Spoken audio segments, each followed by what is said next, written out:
The handsome scholarship kid I was sponsoring threw my bank card on the ground in front of everyone. He stood tall, his back ramrod straight, and his eyes burned with pride. I don't need the Rhodes family's money. As I stood there, stunned, a series of pop-up comments suddenly appeared in my vision. So cool seeing him shut down the villainous. Julian must have been reborn. The heroine is right there in the crowd. This time, he won't let her misunderstand him. The villainess only knows how to use money to make him bow his head. In their last life, she was the reason the main couple missed their chance for years. It's fine. Once Julian makes it big, the first thing he'll do is make the Rhodes family go bankrupt. My heart stopped for a second when I saw the comments. The young man in front of me still had that proud, stubborn look on his face. Leah, don't come looking for me at school anymore. It's really annoying. More text scrolled rapidly across the air. Wow, the male lead is laying his cards on the table this early. In their last life, this was the moment the heroine saw him accept the villainess's money. She misunderstood their relationship, left in a huff, and missed her chance with him for years. Plus, the main couple knew each other from way back. When the heroine was a kid, she was threatened by her gambling addict dad's loan sharks, and Julian was the one who saved her. Now that there's no misunderstanding, the two of them better confess their feelings and get together already. I instinctively glanced toward the center of the crowd. There, a delicate-looking girl was staring intently in our direction. And out of the corner of his eye, Julian's gaze seemed to drift toward her too. In that instant, I understood. But I still hesitated, asking him one last time, Julian, your mother is still waiting for her medical bills to be paid by my family. Are you sure you want to refuse all future support? The air was instantly flooded with more comments. Here the villainess goes again with her same old tricks. Who does she think she's threatening? So gross. Does she really think the hero cares about her family's money? Julian ends up becoming a Wall Street titan. Exactly. That idiot villainess. In the last life, the Rhodes Group's top management had already been infiltrated by the hero. She didn't find out until the story was almost over. She might as well just hand the Rhodes Group over to him now. She's an only child anyway, and she wouldn't know how to run it even if it was given to her. At the same time, Julian frowned, his expression impatient. How many times do I have to say it? You think I'm hurting for cash? I lowered my eyes and quietly picked up the bank card from the ground. Julian snorted, his tone dripping with sarcasm. Also, I like someone else. If you know what's good for you, stop chasing me from now on. He took a long stride, walking straight toward Grace in the crowd. The other scholarship student, just like him. I live for a mutual rescue romance. Who gets it? Both the hero and heroine come from broken homes. They can only heal and comfort each other. The evil villainess will never understand. The main couple are soulmates. Right then, Julian firmly took Grace's hand, his eyes filled with the cherish of someone who had found what he'd lost. When he turned back to look at me, the disgust in his eyes was undisguised. A knot of complicated emotions began to tighten in my chest. Putting together all the strange texts floating in the air, I was finally convinced. This campus heartthrob, who my family had sponsored for 5 years, felt nothing but resentment for us. Thinking back, the Rhodes family had been good to him, paying for his education and his mother's expensive medical treatments. I did it all because I could never forget the night I found him in that alley, covered in blood, his eyes shattered and hopeless as he looked at me. As the campus's untouchable ice king, he had always been cold and distant, no matter how much I helped him. I used to think that was just his nature. I never knew he hated me this much. After a tense moment, I nodded firmly. Fine. I respect your choice. From now on, the Rhodes Group will be cutting off all your funding. A flicker of surprise crossed Julian's sharp features. Grace bit her lip and spoke in a small voice. I know you're the great Miss Rhodes, but please don't use money to humiliate people. Julian is so brilliant. I'm sure he can solve his problems even without your support. Her fair cheeks were tinged with a faint blush, but her tone was firm. Julian seemed to instantly recall his glorious past life. His eyes filled with disdain. Leah, do you really think you can threaten me? Even the Rhodes Group is nothing but an ant in my eyes. I never needed the support in the first place. Take it back. I don't care. His tone was as arrogant and wild as ever.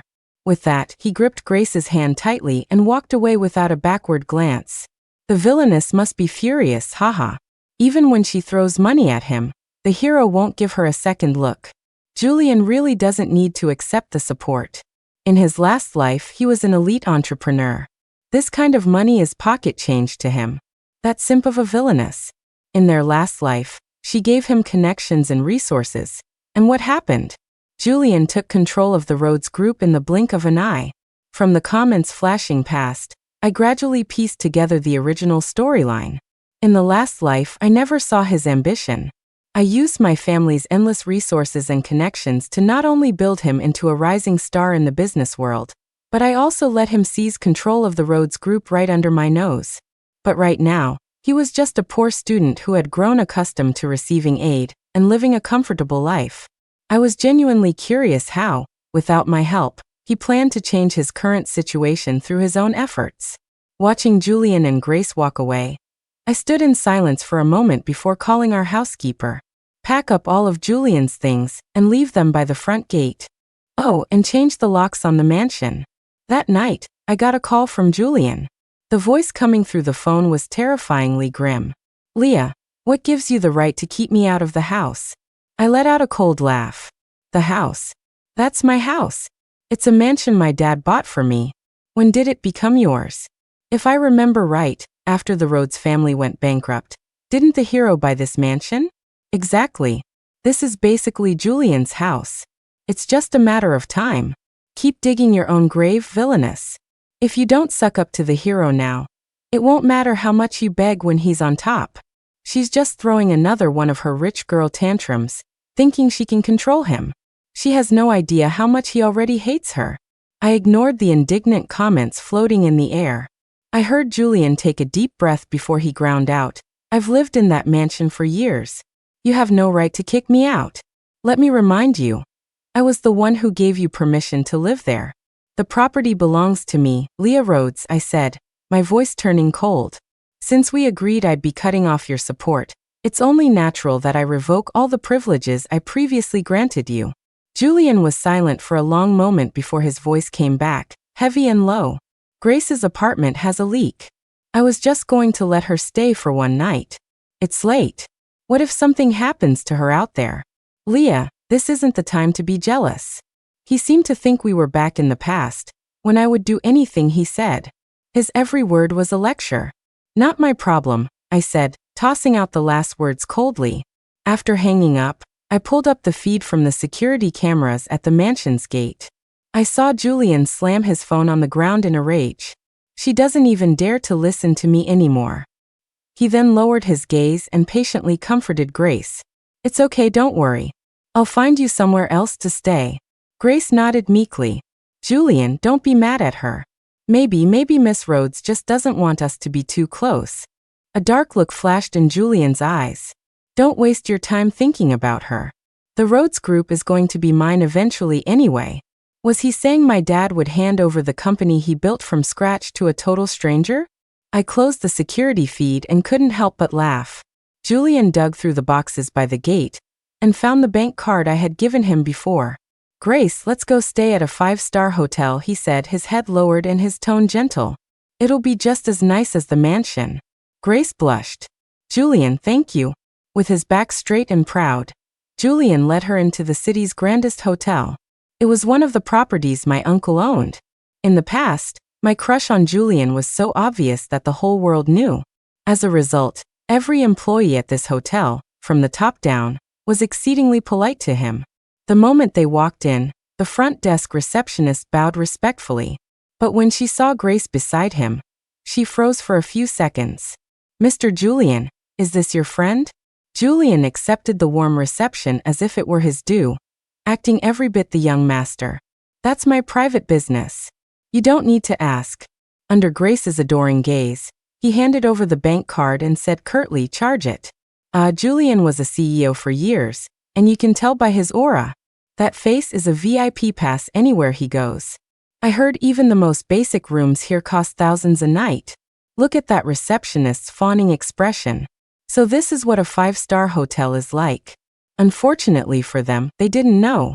That card had already been frozen. As the decline tone beeped repeatedly, Julian's face turned grim. Impossible. The machine must be broken. Because of who he was, the receptionist maintained a degree of politeness. Perhaps you could try another card, sir? Julian suddenly seemed to remember the other bank card, the one he'd thrown on the ground a short while ago when he had so arrogantly rejected my support. Snapping out of his memory, his patience wore thin. Do I have to pay to stay here? Are you all blind? Don't you know who I am? Leah should have told you about me, right? Now that he'd hit a wall, he suddenly knew to throw my name around. The receptionist stood there, frozen with a conflicted expression, unsure how to respond. Mr. Julian, long time no see. A man in a sharp suit stepped out of the elevator. Julian glanced at him, then immediately reverted to his superior tone. Mr. Lucas, your staff is completely out of line. Get me the presidential suite. I've already cleared it with Mr. Rhodes. Do it now, before I lose my temper. The manager had just gotten off the phone with me. Seeing Julian act like he owned the place, he couldn't help but chuckle. Is that so? Because I just received a notification. Miss Rhodes has decided to end her support and revoke all your special privileges. And Mr. Rhodes's orders were to follow his daughter's lead in all things. Mr. Lucas deliberately emphasized the word support. In the past, to protect Julian's pride, I had always told everyone he was just a friend of mine. Everyone assumed Julian also came from a wealthy, distinguished family. But now, the gazes from all around felt like daggers. Julian's expression froze instantly. The pop-up comments flew across my vision. Calling him a scholarship kid in public? Doesn't the villainess care about the hero's pride at all? The villainess is just throwing a jealous tantrum to force Julian to submit. Does she really have to go this far? Oh my God. No wonder the hero hates her. I'm cringing just imagining it. Hurry up and take over, hero. I can't stand this evil villainess anymore. And that Mr. Rhodes is a blind old fool. Grace's eyes turned red. She clutched the corner of Julian's shirt and whispered, Julian, I think Miss Rhodes is doing this to us on purpose. The disgust on Julian's face deepened. She just wants to force me to come back to her, doesn't she? This only makes me more disgusted by her. When I take over the Rhodes family business, I'll pay her back for today's humiliation 100 times over. Everyone who heard his arrogant declaration was stunned. Julian, however, was completely oblivious. He took Grace's hand and strode out of the hotel. He dug the last few bills out of his pocket, his eyes growing colder. Perhaps after living such a smooth life in his previous existence, he found it difficult to accept such an embarrassment situation. After a moment of thought, he lowered his eyes. Grace, I'm sorry you'll have to put up with a motel for one night. Tomorrow, I'll submit my business proposal. Once I get the funding, I'll have money. The next morning, Julian had his proposal ready. Carrying the stack of papers, he walked into Sterling Corp with his head held high. Finally, the key plot point. In the last life, this was the proposal that got him noticed by the heroine's father. And because Julian was so brilliant, the proposal immediately got a ton of investment and had huge returns. This time, the hero is pitching his proposal to the Rhodes Group's rival company. Serves them right. What does the Rhodes Group get for not appreciating talent? Get ready to take a loss. As the comments flew everywhere, I sat quietly in my car. But it wasn't long before Julian was kicked out. He was clutching the now crumpled proposal, and his face was pale.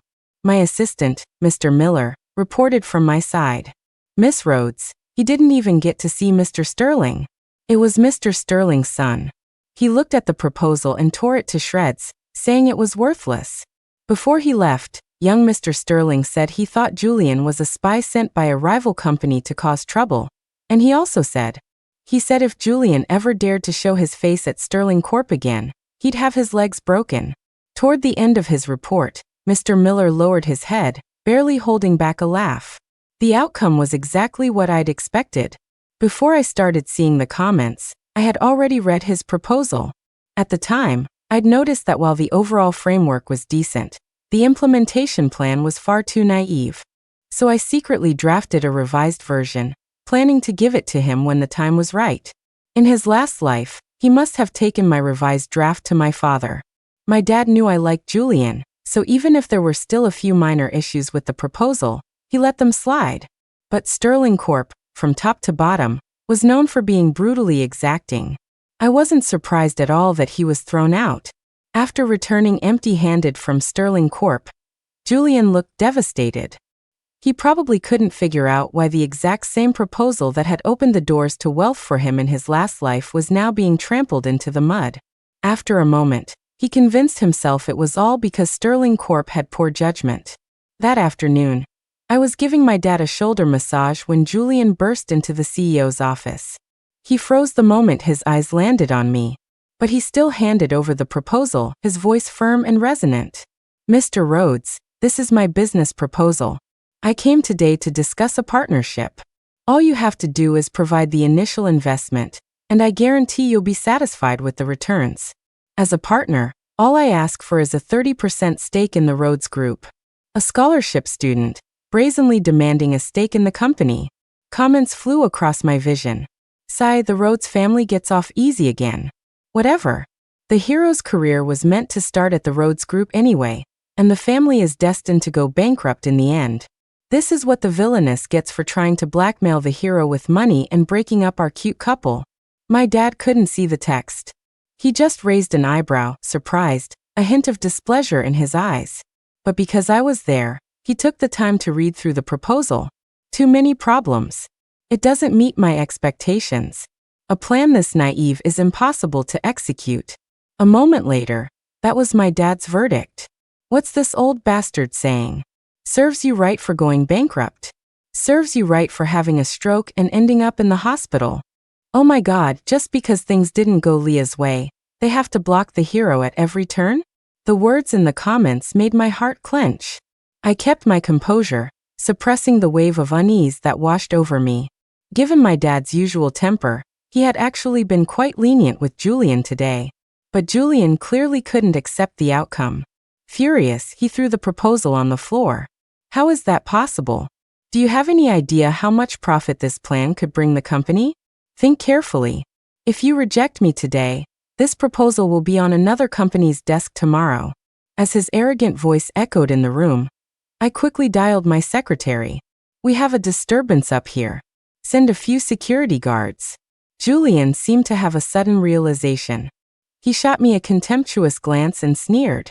I get it. You two planned this all along, didn't you? You're just trying to force me into a corner, to make me dependent on you so I'll slave away for the Rhodes Group. Is that it? Of course. It's always the same old tricks. I'm telling you, I already have someone I love, and I will never, ever marry Leah. He struggled against the security guard's grip, his eyes full of warning. Get off me. Get your filthy hands off me. Julian contemptuously straightened his clothes. The moment he stepped out of the office, his phone rang. Julian, did you get the investment? On the other end of the line, Grace's voice was anxious. Julian pursed his lips and frowned slightly. There's a small problem, but I'm close. What's wrong?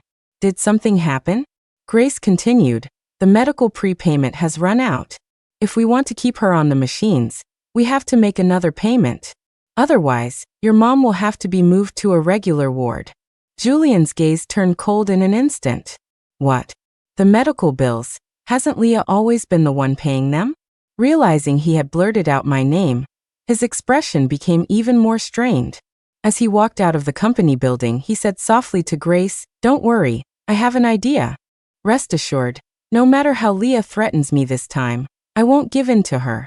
Through the high-rise window, I watched Julian's proud, stubborn back recede into the distance, a mix of emotions churning in my chest. Leah, you should have cut ties with him a long time ago, my dad said. His gaze also fixed on Julian's retreating figure, his eyes deep with thought. Looking back, my father had never approved of me getting too close to Julian. He believed that since Julian accepted our support, he should at least be grateful, not act so high and mighty all the time. But I had stubbornly insisted that Julian was just proud and not good with words. Now, it was clear I had been a poor judge of character, and had let a wolf into our home. Julian had grown accustomed to a life of luxury. In his past life, he had climbed the corporate ladder using the Rhodes Group's resources to become CEO. Now he couldn't stand the idea of selling his labor by working part-time jobs. In the days that followed, he sold off the designer bags and watches I had once given him. The expensive machines keeping his mother alive burned through an astronomical amount of money each day. It was a sum that meant little to the Rhodes Group, but for Julian, it was a fortune. He picked up his proposal again and spent his days running around, trying to find partners. But without connections or resources, he was just another nobody. With a proposal riddled with flaws, he shuttled between office buildings day after day. The spine that had always been perfectly straight finally began to bend. The next time I saw him, I was discussing a deal with a company owner when Julian suddenly appeared. His head was bowed, and the sharp edge in his eyes had been almost completely worn down by life. The owner beside me immediately scowled. "You again?" He turned to me and explained, "This kid has been showing up here every day, refusing to leave. Miss Rhodes, please don't mind him. Let's continue our discussion elsewhere." Julian seemed stunned at first, his hand clutching the proposal tightening. Then, as if he had made up his mind, he took a step forward. "Leah, could I have a few minutes?" His expression was one I had never seen on him before, deference. The owner, Mr. Gordon, was surprised for a moment. "Ms. Rhodes, is this a friend of yours?" Mr. Gordon's small factory had worked with the Rhodes Group for years, and he was deeply grateful to my father. Julian must have known that a single word from me could decide his fate. Now looking at his pleading gaze, I simply said, my expression flat, "Sorry, I don't know him." Ever since I started seeing the comments, my perspective had changed. In the past, Julian used to tell me, "I despise businessmen who reek of money, who are calculating and nitpick every last cent." To prove I wasn't one of them, I focused only on my studies and almost never got involved in the family business. But now I was starting to handle business deals on my own. I was starting to haggle over tiny profit margins in contracts, refusing to yield an inch. The comments, despite their skewed morals, were right about one thing. As the sole heiress to the Rhodes Group, if I didn't learn to take over my father's company, countless vultures would be circling, eyeing our vast fortune. I heard that Julian was still running around, trying to raise money for his mother's illness. All the so-called friends who used to be close to him had cut off all contact. Only Grace remained by his side, unwavering. One day, I went to the hospital to visit an old family friend on behalf of my father. As I was leaving the room, the comments, which had been absent for a long time, suddenly reappeared. "The hero's mom just died. Why is the villainess showing up now? So disgusting." It was the same in the last life. As soon as his mom passed, she was right there, pretending to comfort him. Exactly. The Rhodes family is so rich. How could they not save his mom? In the last life, the hero started to hate Leah because of his mother's death. This time, just because she was having a spat with the hero, she gambled with someone's life. She's the most vicious woman I've ever seen.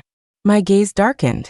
They didn't know that Julian's mother had a rare blood disorder with an extremely low chance of recovery. She could only survive by relying on expensive machines and the blood bank. In the past, all I could do was use money to extend her life a little longer. But this time, Julian had been the one to refuse my help. Julian's voice suddenly came from behind me. "Leah, I need to talk to you." I hadn't seen him in days. His face was ashen and his eyes were hollow. The refined, aristocratic air he once had was completely gone. I pressed my lips together, momentarily at a loss for words. Julian leaned against the window, silently lighting a cigarette. After a long moment, he let out a deep sigh. "I'm sorry. Dr. Lucas just told me the truth about my mother's condition for the first time. I can't believe that, coming back for a second chance, I not only failed to save her, but I also realized I hated the wrong person and chose the wrong path." Through the swirling smoke, Julian's profile was sharp and defined, but his eyes held a profound weariness. What is the hero doing? Is he trying to say he regrets it? I'm out. I only ship the main couple, and I can't stand cheating. He's been so impatient with Grace lately, and now he's confessing to this villainess? There's no coming back from this. Amid the flood of condemnations, my voice felt a little hoarse. "So." He stubbed out the cigarette and fixed his gaze on me. "At this point, saying sorry is too little too late. But I still hope I can earn your forgiveness." If he hadn't been reborn, and if I hadn't been able to see the comments, I probably would have remained lost in my delusion, ending up with my family bankrupt and my father in the hospital. From now on, let's just stay out of each other's lives. I looked away, picking up my bag to leave. A small figure suddenly blocked my path. Leah, you're not allowed to leave. You deliberately cut off the medical payments and killed Julian's mother. Don't you feel guilty at all? Grace stood before me, her face filled with indignation. Her beautiful eyes were swimming with accusation. Seeing my silence, Grace grew angry. Just because you can't have Julian's love, you have to make him regret it like this? Because of your cruelty, his mother is dead. Are you satisfied now? I reminded her coldly, he was the one who personally refused the help. Besides, the Rhodes Group sponsored him for 5 years, covering all of his mother's medical expenses during that time. And you? What have you ever contributed? Grace's eyes suddenly turned red, and she stammered defiantly, I know I wasn't born with a silver spoon like you, and I can't afford such expensive medical bills. But that doesn't give you the right to decide whether someone lives or dies. You have to apologize to Julian today. My voice was calm. I don't owe anyone anything. Also, I'm very busy. You should get out of my way. Grace kept her arms spread, blocking my path. In the tense standoff, Julian's cold voice cut in. Let her go. Grace looked at him, stunned, as if she wanted to argue. I said, let Leah go, Julian repeated, his expression indifferent as he looked at her. Grace froze for a few seconds before finally stepping aside. I never saw Julian again after that day. I heard that after hitting wall after wall and suffering one blow after another, his mental state became unstable. Sometimes he would even talk to himself. At first, Grace stayed by his side, but during one argument, Julian mockingly brought up the scars from her dysfunctional family, finally driving away the heroine he once treasured. And my life returned to normal. The comments appeared less and less frequently, until they disappeared completely. Following my original life path, I went abroad to continue my studies in business administration.